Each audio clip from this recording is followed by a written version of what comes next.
So, welcome Mihir Bholey Thank you. to stage 4, the Hyperwerk TV studio for a talk about globalization and design. Mihir Bholey teaches at the National Institute of Design in Ahmedabad, India, and he is teaching liberal arts, which contains humanities and social sciences as well. Absolutely, yeah. So let's start with a personal question. Sure. How does traveling affect you? What role have experiences of being a foreigner played in your life so far? Well, that's a very interesting question. I think feeling foreigner is more of a state of mind. It all depends that how much familiar you are with the system. And if you're familiar with the system, your feeling of being an alien or a foreigner is reduced considerably. One good thing, which again I attribute to globalization, which we'll be discussing later on, is that no matter whether you personally visit a place or not, or you're visiting it for the first time or second time, you always have some kind of prior information about that place. And now, in this era of technology, lots of information is also coming to you in the visual form. So the moment you land up, you are quite familiar about many things. Okay. So that culture shock that we talk about is not as intense. So you think as if, it's pretty similar. And the rest of the things, after a little bit of interaction with local people, you find yourself to be much more comfortable. So that's what my first reaction is. Yes. But when you get involved with people, when your stay is longer and maybe you have a professional stay, Right. what happens then when you explore worldviews, as it were? I think that's, again, a new kind of experience in the sense that I would say that worldview, your worldview gets broadened. You are generally accustomed to tune to look at things in a particular manner. But it's only through the help of your first-hand experience, which comes through interaction, that you shape your worldview. Worldview can be shaped through the help of secondary information, which come to you from diverse sources. But I think it is always better shaped when you have a first-hand experience of actually being there, So that really matters quite a lot. Yeah. Yeah. And as I came here, I came in contact with, many friends here, the professors teaching here, the students teaching here. And more particularly when you're teaching something which is related to a cross-cultural context, where you come from a different cultural context and you're trying to bring in a different kind of cultural context to a new situation. And the first reaction, which is pretty natural, is one of amazement. Yes. And you feel amazed. Say, hey, why is it happen? Why does it happen like this here? Yeah. And then after a little bit of interaction, I think the key word here should be to empathize.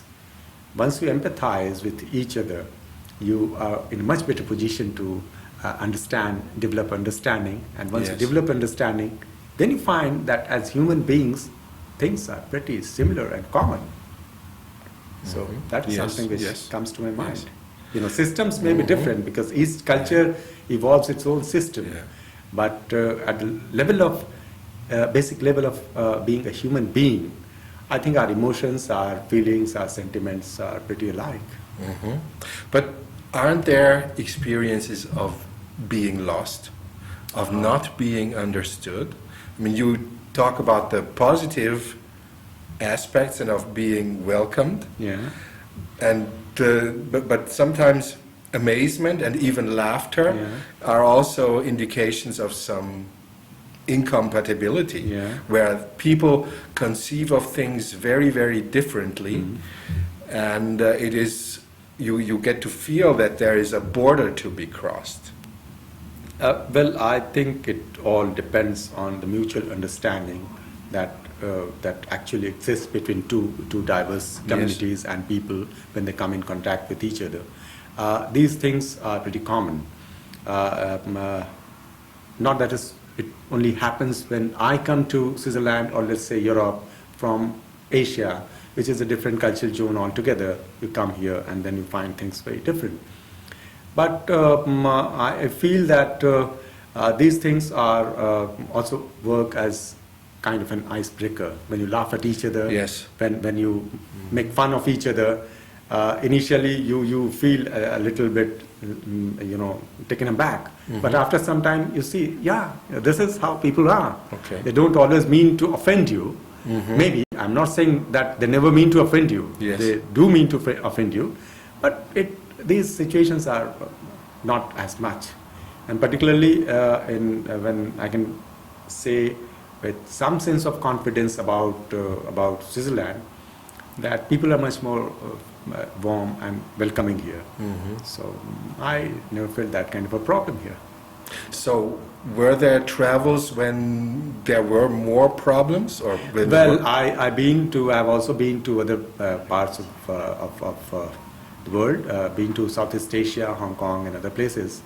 There, the biggest problem is language. Yes. I know language is a big barrier, and when I visited for the first time Hong Kong, I was representing India in an international conference on design, and my friends who had already visited Hong Kong, they said that you will have difficulty asking for directions on the street because very few people would be able to understand English. Now, our problem is that in India, we learn English right from the earliest stage of our schooling. So we imbibe it as our own mother tongue. We become as fluent in English as we are in our own language. So that's the only language we know, only other foreign language or international language. So when you go there, you have this problem, and then people would really jerk their hair, say, no, I don't. So those kind of expression come there. So then we devised a method. We used to write down everything in the local language, and the script is also different. So the local language and in English, and that is how it used to work. So you need to find out some way. But ultimately, when on the people-to-people contact level, things are much better as they appear to be. So taking things toward the level of design, you as a design, as somebody teaching young students, young design students, how can designers relate to foreignness, to their experiences of foreignness, perhaps? Right. I think this is a very interesting and pertinent question. What comes to my mind, this is something which I am always telling my own students back there in India, is that now, as designers, you're not catering to your own nation. You're living in an era which is completely globalized. Say, for example, the kind of India has become immersed as a huge production industry center in the world. I hardly find many countries having the range and the spectrum of industrial production that you have in India, and different kinds of products are being made, right from a very simple product to most sophisticated, technology-oriented products. So all these things are there, and there you're having an interaction, an interface with the outside world. So we need to understand the global scenario, A. We also need to understand the fact that we're living in a globalized era where user preferences, cultures, community issues, economy, politics, everything has a role to play. And unless as a designer you are aware of these issues, I don't think the products or the systems that you are going to design are actually going to work, because you're not designing for a particular nation, you're designing for the world. So there you need to be sensitive about, at least aware about the global issues in terms of people, communities, cultures, and all these things. So they are very, very important. And that is the reason why people like us who are not designer but teaching theory issues to design students have a role to play. So reading and theorizing about things is one thing that serves to give a fundamental sensitivity, maybe. What must complement this? I think, as I told you, they can happen at two levels. One is your secondary information, which you get from other sources other than your own personal experience, and other could be the primary source of experience. So primary source of experience can only come when you travel, when you interact, when you come in contact with, not necessarily always traveling to some place, but maybe when you are interacting with the international community in your own country. So you come to know many things about them. Say, for example, I can give you a very good example as well. For a long time, I was also, I used to head the corporate communications of NID, which used to look after, the international connections and all such kind of things. And NID being a very, National Institute of Design, being a very important center of design in the world, not only in India, we have huge amount of delegations and delegates and, important people come of the stature of prime ministers and presidents and diplomats and so on and so forth, visiting NID. So every time there would be some delegation. And I would, interact with them because I used to be the face of the institute. So I remember very vividly, there was a time when we had a delegation which had come from Middle East, and it was being headed by a woman who used to be the Minister of Higher Education, right? I think she came from Oman. Yes, Oman, yeah. And as usual, because they're more, we had more experience of interacting with the Europeans and the Asians as compared to people coming from Middle East. So how did you get the experience? So I tell you, I'm coming to that. So as usual, my first impromptu act would be to shake hand, and I extended my hand, and the lady said, "Assalamu alaikum." Then I immediately realized the fact that yes, under Islamic tradition, you're not supposed to touch. A man is not supposed to touch a woman, But then still you can greet each other, you can pay respect to each other. So these are very interesting kind of, cultural experiences that you have, and many more. So they really matter. Yeah. Yeah. But I think these are still at an initial stage, being polite and getting along with each other and not breaking the rules. But when you want to design something for somebody who does not belong to your community, it's you have to spend some time abroad, don't you? Yeah, I think that is always a good idea in the sense that then you come to know about the community and the cultures and the preferences and the way things work there. That certainly help you quite a lot in developing your own ideas. But then in any way you are interacting with each other. Whether you are interacting within your own country or interacting outside your country. And if I may give you the example of India, take India as a case study or as an example, in last 20 years or so, post-liberalization, what we call economic liberalization, 1990s onward, is a completely changed, metamorphosized kind of society. Completely changed, and it's not stopping. And you have cities which used to be small, they are growing as megacities. You have big money being poured in, you have big aspirations there.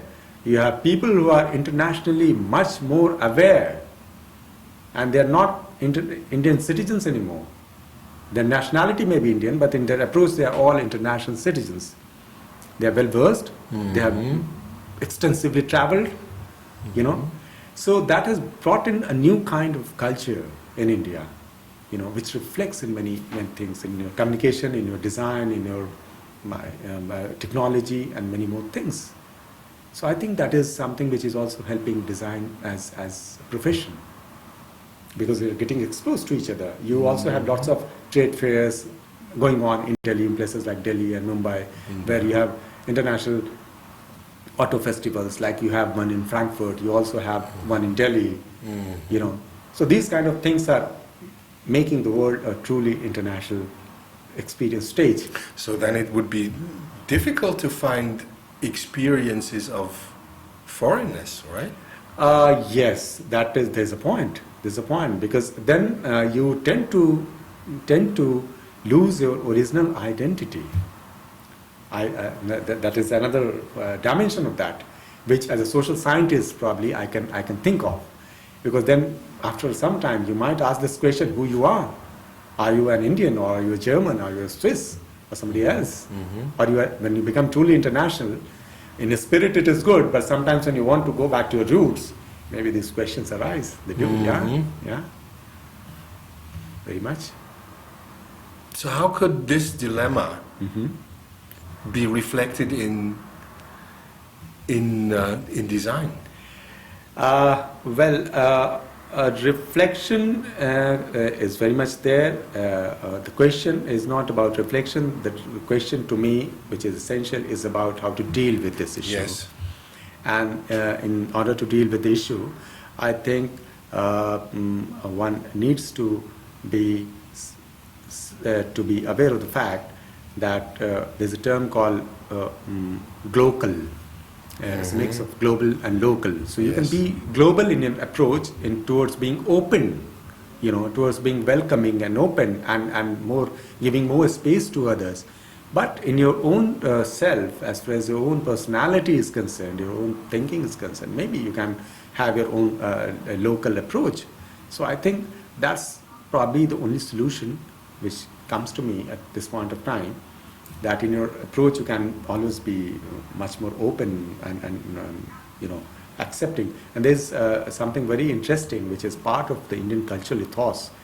In Sanskrit there's this term called Vasudhaiv Kutumbakam. Vasudha is the earth and Kutumb is family. So meaning thereby the whole world is a family. So we also have this concept of global village, which is a more recent one. And in the earlier form, in more traditional form, that is very much there in the Indian context. So, meaning thereby that you must feel as being a citizen of the earth, earth as a complete village. But yes, you belong to a certain point in that place, so you can have your own identity. There can't be a clash between these two things. I don't see. So you can have a global and local outlook both. It's all about outlook, I believe. Yeah. How can you? Well, it's very open. Yeah. What the picture you depict. Yeah. How can you make sure that differences are not just tolerated, but appreciated? Because yeah. No, I think that's the question is very valid, in the sense that it also requires a certain amount of openness in your approach, because differences are bound to be there. Forget about the global scenario. Come to the very basic unit of the society, which is family. Yes. Don't you feel we have differences within the family itself? The husband and wife would differ, the father and son would differ, and still they coexist. How? Foreignness begins at home. Yeah, foreignness begins at home, because that's there in your mind. After all, you are an individual with what you call individuality of your own. So there are always occasions when you come into contact and when come into clash with each other, but they are getting reconciled as well. So you need to find some solution to reconcile them. Yeah. So tell me more about reconciliation. Does it mean compromise, or complementing things, or blending something? I think it's a mix of all that you're saying. Again, I would say that you need to be much more flexible, much more open in your approach. The moment you acquire a certain kind of what you call rigidity in your approach, things don't work that way. And more particularly in the in globalized scenario, the only solution today is that you need to be flexible, you need to be ready to give and take. You know, we learn something from you, you learn something from me, and we give each other the space to work. And still we work together. So we are complementing each other because, let me give you an example. If I come all the way from, let's say, 8,000 miles from here, from a different part of continent to this part of continent, you know, with my own set of, you know, understanding and cultural preferences and background, and I'm interacting with your students here, I'm interacting with your professors and faculty members here. What am I bringing in? I'm bringing in my own experiences, you know, and my own learning and understanding, whatever I have acquired. They may not be entirely appreciated. They may be appreciated entirely, they may not be appreciated entirely because of several factors, you know, because, you know, everything would be subject to cultural preferences. But then, when you come here or when you go there, you're not going there to influence a society as such. The moment you go with this concept of overwhelming a society, overwhelming the people, I think that doesn't work. If you just go with an open idea of sharing what you have, I think people appreciate it much more. And in the globalized era, people are looking for sharing of experiences rather than overburdening or bombarding with their own ideas and ideologies. That is something which is, for which, you know, we have seen lots of criticism happening of the United States and other parts of the world, and of the Western world also. In the Eastern world, people say that they try to bombard you. When I come here to Europe, people say that no, they are the Americans who bombard us. So then we have a difference between, and for Indian, an American and a European are alike, because they're all fair people. So anybody from that part of the world is an American or a foreigner, you know. So that's not the point. The point is that are you coming there to overwhelm a society or to share your ideas with the society? If you're just coming for a mutual give and take, it's wonderful. If you're coming there with a notion to dominate, then reactions are going to happen. That is what I feel.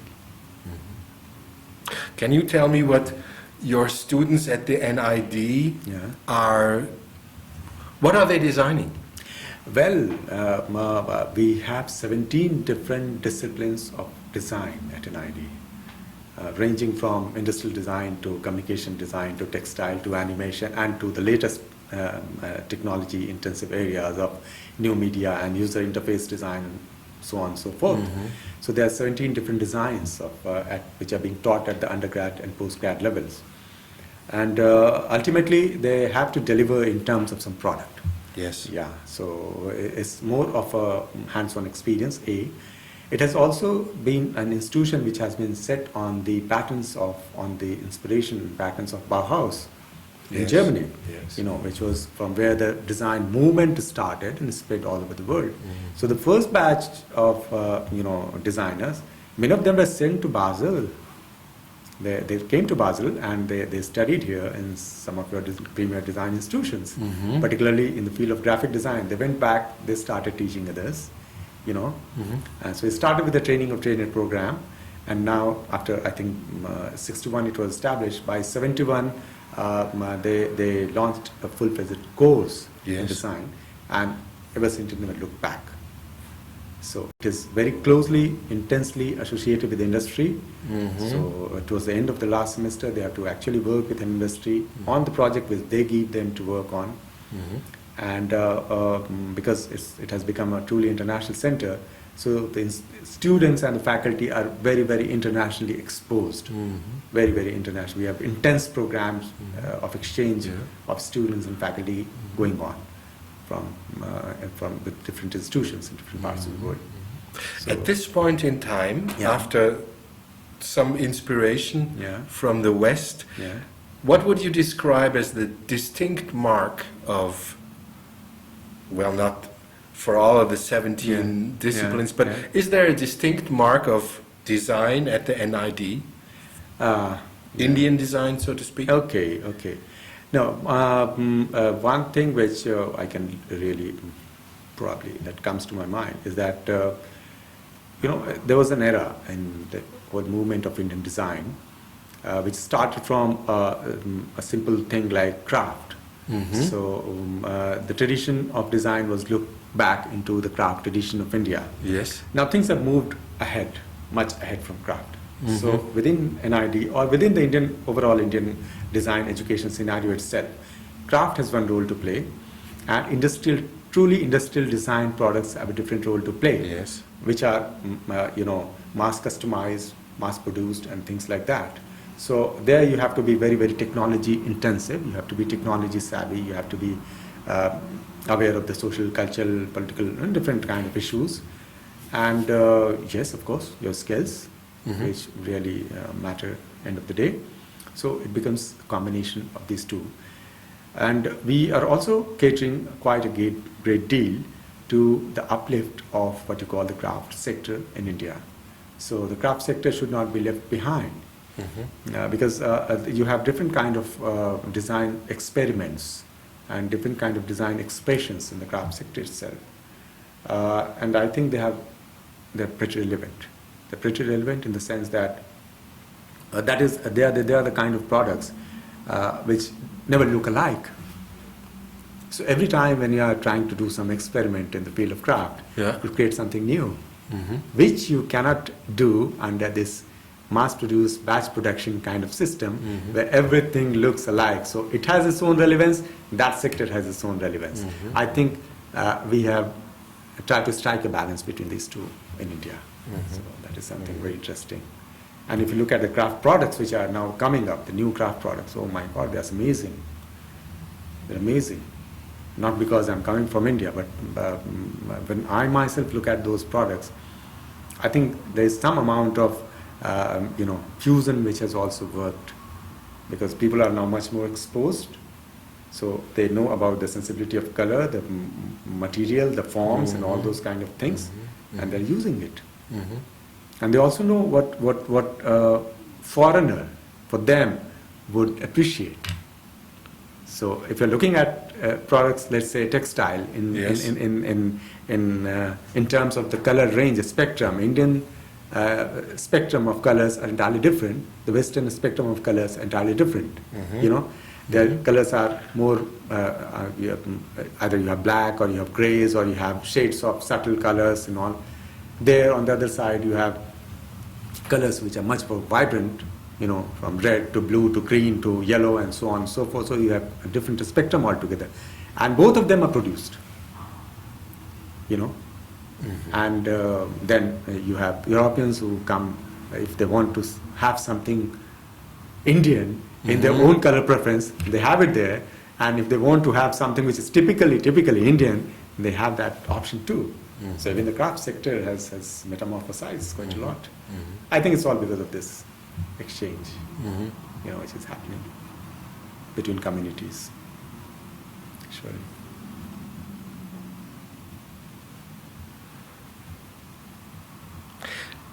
Do you have your students travel? Yeah. Do you let them? Yeah, very much, very much. I think they go on a scholarship to different. They go to Milan, they go to Paris, they go to US, they go to Canada, Australia, many places, because we have very active MOUs with different design institutions. I think close to 30, 35, from Mexico to Israel to you name one. And they all go there. Not only they go there, we also have lots of students coming to NID, studying, spending their time at NID, 1 semester, 2 semester, something like that. So that's why when you move into that place, you don't feel alien, because you always have people from different nationalities and places. And even if they are not there, the students don't look like any different from what you have here. So that's why you say that every time when I teach a student, I feel as if I'm teaching my own students. Okay. It's all that similar. The change could be only in terms of the color of the skin, maybe. Yeah. Thank you very much. Oh, thank you. It's a pleasure being with you all. And we look forward to have more interactions in the days to come. Thank you so much. Thank you.